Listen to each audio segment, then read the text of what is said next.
Il y a un an, Griezmann prenait sa retraite internationale. Un grand vide, pensait-on, pour les Bleus, mais aujourd'hui est apparu au lycée. Alors comment Michael Olise a fait oublier Griezmann? Tout d'abord parce que Michael Olise est déjà aussi décisif que Griezmann sur ses 9 premières sélections. 9 premières sélections pour Michael Olise. On est là comparé donc avec Antoine Griezmann. Ses débuts sont bons. Tout simplement 9 sélections donc pour Olise. 6 titularisations avec les Bleus, 3 buts, une passe décisive. C'était face à la Croatie, l'Allemagne et l'Ukraine. C'est aussi bien, voire même mieux quand on va un peu pousser qu'Antoine Griezmann. 3 buts, pas de passe décisive. Mais Griezmann, lui, il avait marqué contre le Paraguay un doublé face à la Jamaïque. C'est quand même pas le même niveau d'adversité. Et ça remet aussi un petit peu en perspective ces bons débuts de Michael Olise. Michael Olise, c'est devenu aussi le leader technique de cette équipe de France. Côté terrain, il s'est imposé comme le vrai leader. Face à l'Ukraine, il a tout simplement fait une démonstration de toute sa palette. Sur l'ouverture du score, il se projette. C'est le seul joueur un peu à être véritablement en mouvement, donner cette solution à Bradley Barcola. C'est aussi un joueur très à l'aise dans les petits espaces, qu'on va le voir ici, avec ce magnifique mouvement entre Koundé et Doué, et puis la justesse dans la passe quand même pour Kylian Mbappé. Il est aussi capable de presser, on vous l'a cerclé ici avec l'aide de Manu Koné, récupérer le ballon, partir en 1 contre 1, là c'est impressionnant techniquement. Et puis derrière, le petit ballon, le caviar pour Bradley Barcola. Olise, donc un finisseur, un créateur, le premier défenseur aussi. Il a prouvé qu'il savait faire tout cela. Et on le rappelle, il a encore moins de 10 matchs avec l'équipe de France. Ça commence à poser un petit peu le personnage. Et puis il y a un homme qui est tout simplement fan de Michael Olise, c'est Didier Deschamps qui est tombé sous le charme. C'était Griezmann, c'était son chouchou. Il l'a toujours avoué devant la presse. Peu de joueurs peuvent se vanter d'avoir autant de louanges que Antoine Griezmann pouvait en avoir. Et bien Michael Olise, il est en train de conquérir petit à petit le cœur de Didier Deschamps. Depuis quelques temps, en conférence de presse, Didier Deschamps multiplie les éloges envers Michael Olise. Michael a énormément de qualités. Il est capable d'être dans différentes positions, mais d'avoir une influence importante sur le jeu de l'équipe et surtout être décisif. Au cœur du jeu, il est intéressant aussi parce qu'il met beaucoup de liants. Il a été étincelant dans son registre. J'accompagne, je lui fais confiance et oui, aujourd'hui il a été rayonnant. Je suis content pour lui et évidemment ça laisse présager d'autres rendez-vous. Bon, donc Michael Olise a remplacé Antoine Griezmann dans le cœur de son sélectionneur, en tout cas sur ces derniers mois, mais aussi dans l'aspect médiatique. On ne parle plus que de Michael Olise. On va remonter un petit peu le temps. Rappelez-vous, il y a quasiment un an, le 1er octobre 2024, regardez la une de l'équipe. Le cœur gros, Antoine Griezmann annonce sa retraite internationale. Une page se tourne. Qui prendra la suite de cette équipe de France? Eh bien, tout simplement, 8 jours après, on ouvre l'ère de tous les dangers. L'équipe de France entre dans une période de transition. D'après le journal de l'équipe, sans Grisou, Didier Deschamps mis sur Michael Olise dans un rôle à la Griezmann, encore une fois. Après la victoire face à Israël, un 3/10 dans les colonnes de l'équipe. Michael Olise pas très étincelant. Olise pas encore comme Grisou. 1 an après, la une du journal L'Équipe, après sa prestation face à l'Ukraine, Olise confirme sa nouvelle dimension avec talent et sérénité, peut-on lire à l'intérieur du journal L'Équipe. Pendant 1 an, le milieu du Bayern n'a cessé de voir son nom associé à celui d'Antoine Griezmann, finalement. Eh ben, pas une seule fois depuis samedi. On a vu le nom d'Antoine Griezmann apparaître ou être comparé, associé à Michael Olise. Il est décisif, c'est un leader, il est adoubé par Didier Deschamps. Il s'est détaché de l'image d'Antoine Griezmann, donc il peut être tranquillement le nouveau leader de cette équipe de France du milieu de terrain. Alors je vous prends au mot. Est-ce que Benoît Tréboulinas, et Grégoire a raison pour vous, il peut être le nouveau leader de cette équipe de France? Ou est-ce qu'il l'est déjà?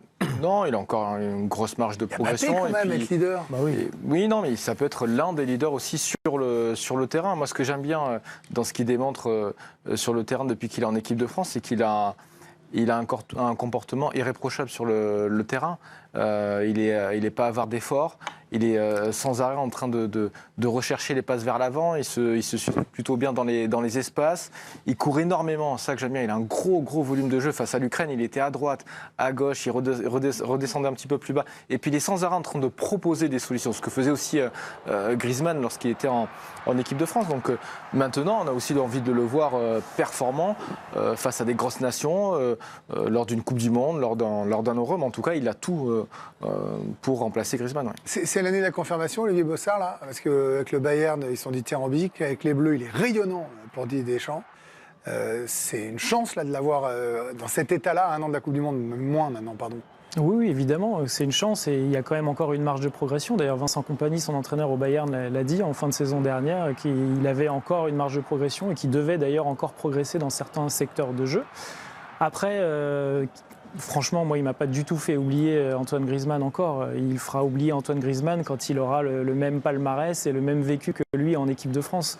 Là, Bien sûr que la question du comment, enfin c'est pas une question d'ailleurs, c'est une affirmation, mais c'est volontairement un peu brutal. Oui, bien sûr. Bah, oui. Provocateur. Moi, j'ai été perturbé, vous voyez. On s'excuse bien de perturber votre vie, mon cher. Non, mais Griezmann est une légende en équipe de France. Et pour l'instant, pour moi, Olysée est simplement le joueur qui lui ressemble le plus et celui qui peut faire jouer les autres. Mais je les trouve même différents dans les caractéristiques. C'est pas la même technique, c'est pas la même vitesse. La seule chose qui les réunit un peu, c'est qu'ils ont tous les deux commencé sur une aile. Mais en Allemagne, on le compare par exemple plutôt à Lamine Yamal pour sa vitesse et ses dribbles. C'est dire à quel point la palette de ce joueur est immense. Il est ailier ou meneur de jeu? Les deux. En fait, c'est un joueur tellement précieux. Je me souviens avec les espoirs. Henry en avait fait l'un de ses hommes forts, avec Manu Koné d'ailleurs également. Et on voit d'ailleurs qu'il ne s'était pas trompé, parce que derrière, ils ont réussi en équipe de France tout de suite.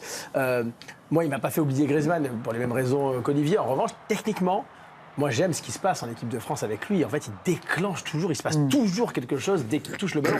Et ce qui est intéressant, c'est que on pouvait penser que Mbappé, après le départ de Benzema de l'équipe de France, avait un problème technique avec les autres joueurs offensifs de l'équipe, parce qu'on disait souvent, on a très peu de joueurs techniques autour de Mbappé. Là, il est un joueur avec lequel il peut vraiment combiner. D'ailleurs, ça a été le cas par séquence contre l'Ukraine, et même précédemment dans quelques matchs de l'équipe de France. Et ça, rien que pour Mbappé, c'est une super nouvelle, d'avoir un joueur capable de jouer dans les petits espaces, ou même de déclencher, parce que Mbappé, par les appels, est tranchant là depuis quelques mois, déclencher, il est tellement fort pour casser une ou deux lignes avec ses passes laser que franchement Mbappé va se régaler contre des blocs qui seront très hauts et pour partir en compte. C'est génial. On va faire l'œil du coach avec Olivier Rouillet dans un instant, mais Giovanni, vous suivez l'équipe de France, vous suivez Michael Olysée. La réalité, Gio, c'est que Didier Deschamps, moi j'ai le sentiment, l'a toujours un peu protégé, chouchouté, pour que ça arrive maintenant et qu'il soit récompensé. Exactement, Greg. Pour le coup, quand il croit en un joueur, Didier Deschamps, il le soutient. Les débuts en équipe de France de Michael Olysée ont été extrêmement compliqués. Il y avait pas mal de mauvais choix, mais il a maintenu sa confiance. Au début, il l'a pas mis dans un rôle central comme Antoine Griezmann pour un petit peu le préserver. Il le mettait sur le côté droit, comme là où il avait été utilisé avec le Bayern Munich. Peut-être une manière de lui retirer la pression de cet animateur leader technique. Mais voilà, il a maintenu sa confiance et quand il a senti qu'il y avait eu ce déblocage face à la Croatie, il l'a véritablement installé dans le cœur du jeu. Il avait fait pareil par exemple pour Dayot Upamecano qui avait été extrêmement critiqué au début de ses sélections en équipe de France. Il avait confiance en lui, il l'a maintenu et on a aujourd'hui le résultat avec un Upamecano excellent. Maintenant, moi je rejoins Karim et Olivier. Vous vous enflammez, Greg, et là je reconnais bien votre côté ingrat. Vous avez envie d'effacer les idoles. Voilà, Antoine Griezmann, c'est terminé. Olysée, c'est le grand patron. Je rappelle quand même que Griezmann a été le meilleur joueur de la Coupe du Monde 2018 et qu'il a emmené l'équipe de France sur le toit du monde. C'est un peu prématuré pour l'enterrer, pardon. Par contre, quand on agresse les gens, il ne faut pas bafouiller, Giovanni, parce qu'évidemment, derrière, on passe pour un gentil petit garçon. Et ingrat, je précise en un mot, sinon c'était au mois de mai dernier. Olivier, bien sûr que... Évidemment qu'on ne dit pas qu'il a fait, on ne dit pas qu'il est... Allez, ça y est, Griezmann est tous oublié. Non, c'est un comment. Mais c'est oublié plus peut-être dans le jeu. Techniquement, voilà. Non, mais on n'est plus en manque de Griezmann. Ne répondez pas à cette bande de hyènes, Grégoire Noailly, parce que c'est terrible. On manque de quelqu'un. De toute façon, il ne faut pas chercher à comprendre. On parle foot, là. Oui, mais on est toujours en manque de quelqu'un. Même dans le football. Lui, la comparaison moi, que je fais seul avec Griezmann, c'est dans l'activité. Parce que c'est un milieu, et tu l'as dit, il est hyper toujours en mouvement. Dédé construit autour de lui, moi, j'ai l'impression. Pardon ? J'ai l'impression que Deschamps construit autour de lui. Cette animation, ce système, je l'ai appelé Dédé un peu. Là, je suis un peu surpris. Non, Deschamps, il construit son équipe. Je ne pense pas que ça soit tout de suite autour de lui, mais il lui donne certainement de plus en plus d'insistance. Et ce qui est extraordinaire chez ce gamin-là, c'est sa qualité technique. Pour moi, c'est ce qui fait systématiquement toute la différence. Dans tous les gestes que vous le voyez faire, ce sont des gestes simples, ce sont des gestes naturels. Il n'y a pas de calcul, il n'y a pas de retenue, c'est simple, ça joue bien, il est toujours au bon endroit, il est au bon moment. Alors, je pense que le fait de jouer dans le football allemand, et tu le connais bien, Benoît, football allemand, il n'a jamais joué là-bas. C'est le seul endroit où il n'a pas joué. Alors en fait, il a joué en Ukraine, en France, en Espagne. D'accord. J'ai joué contre des clubs allemands, Olivier. Autant pour moi. Olivier, vous qui connaissez bien les Girondins de Bordeaux, vous avez joué je 8 le voyais ans. bien jouer en Allemagne. Je ne sais pas pourquoi je te voyais à Brême. Contre plusieurs clubs allemands, donc c'est pareil, ne vous inquiétez pas. Olivier. Bah non. Non, J'ai pas bien sûr. fini. C'est pas grave, c'était long. Allez sur le banc. Pardon. C'était très bien. Allez sur le banc, Olivier. Toi, Benjamin, qui a joué en Allemagne. Bon, allez, Je te voyais jouer en mot de la Allemagne. fin. Allez, le mot de la fin, Le mot de parce la que fin, là. parce que là en où Allemagne. peut-être Pourquoi en Michael... Allemagne Bon, c'est pas grave, faites votre émission, Olivier, il n'y a pas de souci. Bon, là, je disais, c'est beau, non là où peut-être En Michael Allemagne. Olise n'a pas fait totalement oublier Antoine Griezmann, c'est au niveau de la personnalité. C'est vrai qu'Antoine Griezmann, il était Moi, je très reste debout. ouvert, très solaire, très lumineux, beaucoup d'échanges. C'était d'ailleurs le chouchou des Français. Michael Olise, lui, il est très timide, il est très réservé. Il apprend encore à parler français et c'est vrai que Didier Deschamps, en conférence de presse, il est revenu sur ces traits de sa personnalité. Vous n'allez pas l'entendre rigoler ou parler fort. Il a son caractère, sa personnalité. Oui, il est discret, mais il parle avec tout le monde. Voilà, il y en a, ils sont plus expressifs. Lui, il est réservé. Ça va très bien aussi. Ça met un équilibre avec certains qui sont plus exubérants. Voilà, magnifique.